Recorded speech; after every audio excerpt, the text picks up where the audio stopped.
Hello, and welcome to my research film on welcoming San Jose and fighting xenophobia through community action. San Jose is home to one of the most diverse immigrant populations in the United States, with nearly 40% of residents being foreign born.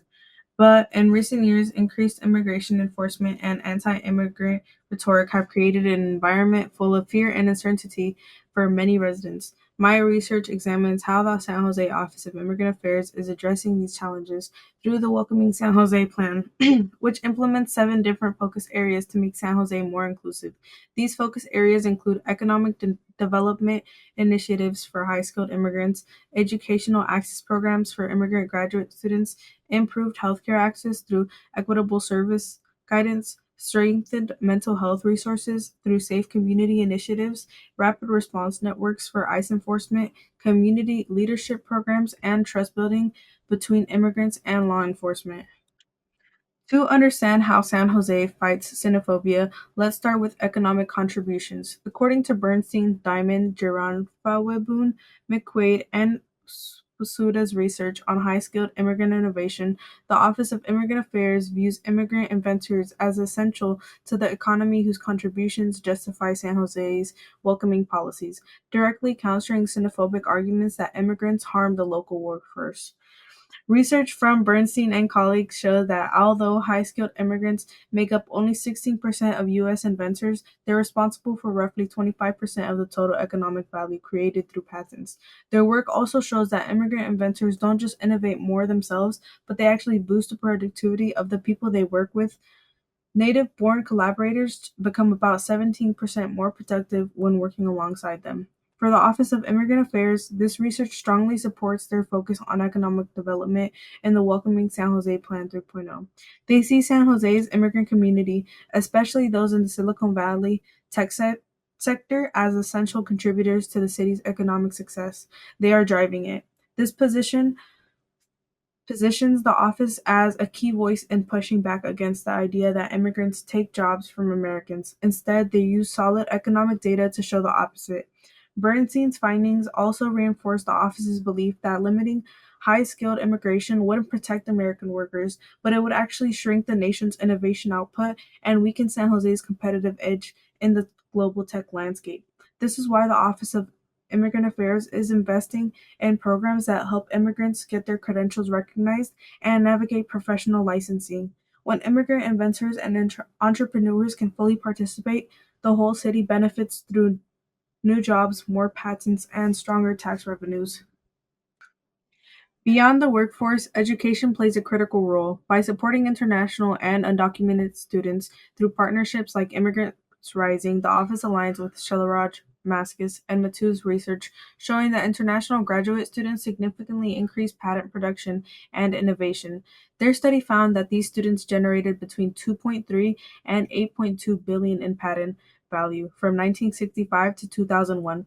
When international graduate student enrollment increases by just 10%, patent applications and grants rise by 5 to 7% in the following years. San Jose sits in the heart of Silicon Valley, a region that depends on university research and innovation.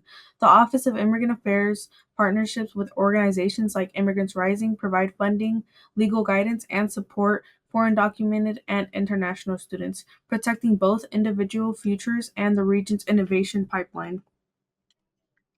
When we look at healthcare, the barriers become even more visible. Madison Hoffman's research shows that excluding undocumented immigrants from healthcare makes community based programs essential. Her study found that 71% of undocumented immigrants lack health insurance, compared to only 15% of U.S. born citizens. The San Jose Office of Immigrant Affairs supports community organizations like Vegilution that act as both a social safety net and a tool for empowerment.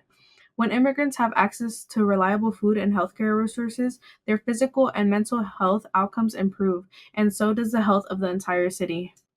Just as important as physical health is mental well being. According to Say Chow and colleagues, trauma and fear of deportation may prevent many immigrants from accessing mental health care. Their research found that refugees are nearly 10 times more likely to develop post traumatic stress disorder than the general population, but most never receive treatment due to stigma, language barriers, and cost. This problem is deeply visible in San Jose, where many first-generation immigrants live with chronic fear of deportation. The Office of Immigrant Affairs addresses this through safe community initiatives and partnerships with local organizations that provide mental health support regardless of immigration status. When immigrants live in constant anxiety about deportation, they cannot focus on education, work, or participating in their communities. By prioritizing mental health resources, the office reframes wellness as a form of inclusion.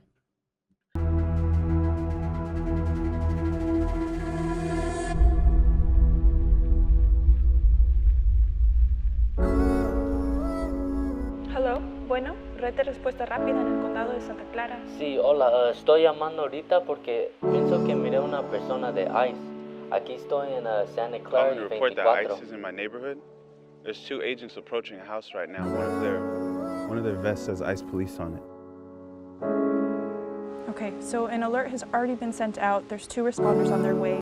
One of the most direct ways the office addresses fear is through emergency response. The Rapid Response Network is a core part of their welcoming strategy because immigrants can't focus on school, work, or healthcare when they're constantly worried about ICE showing up. When ICE raids happen at community centers or churches, they create fear and distrust that spread through entire neighborhoods. The Rapid Response Network connects residents with legal help and emergency support in real time, giving people someone to call and reminding them of their rights during crises. By partnering with community organizations to offer legal aid and know your rights workshops, local government pushes back against federal intimidation by putting compassion and human rights first. But safety alone isn't enough. Immigrants also need a voice. The Office of Immigrant Affairs, together with community groups like Siren and PACT, provide leadership training that gives immigrants the knowledge and confidence to become active civic leaders. Real inclusion means giving immigrants the skills to participate directly in public decision making.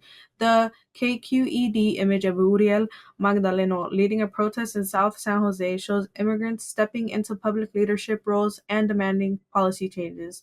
Siren and PACT transform leadership into a tool that resists discrimination and strengthens community resilience across San Jose. Doesn't get to see his grandpa anymore. His grandpa who dearly and so passionately loves him. Gloria Quiros has lived in East San Jose all her life and says she's tired of watching hardworking immigrants live in fear. Our democracy is under siege. Our democracy is being stripped away from our U.S. citizens and our immigrants. We're going to protest and rally.